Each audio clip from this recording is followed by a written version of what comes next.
poa. Karibu hapa ndo mtaani kwangu hapo. Asante sana. Okay.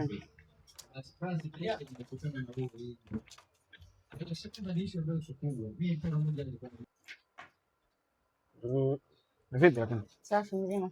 Hapa ndo kwangu bwana, ushafika kabisa hapa ndo mtaani kwangu. Fika mpo nyumbani. Pazuri, umejitahidi sana. Akubali bwana. Nikiisha nini? Nina HIV mixed TB. Serious, nimepima majuzi nimejiona kwenye TV. Ude mvipi? Jana nitesa. Jamani basi singeli hivi. Mapenzi jamani. Sasa singeli kabisa si? Sinajua Mbagala ndo ni kwetu huko, zimetokea sana huko. Sinajua tena. Kitambo sana naimba si? Sana. Bakola hii si mchana wanapiga sana. Sana tunapiga.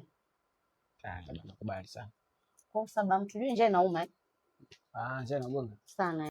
Uje nipate msosi basi. Basi sawa, mna shida ba mtu wai sasa. Swazi mimi. Haya. Ilikuwa Jumapili asubuhi saa 2, kichwani nina gas, naamka na rosto na waza na kufikiri wapi nitapata sadaka. Hapa ni kumfungia ndani kabisa na funguo, maana sasa nisipofunga hapa lazima kuta shababa kila kitu, TV, godoro, kitanda, maana mademu wa Mbagala hapa. Demu anaimba singeli kama mwanaume Demu anaimba tena Bakola kabisa, ude mjao huyo dadeki hapa nimeakanyaga. Sauti ya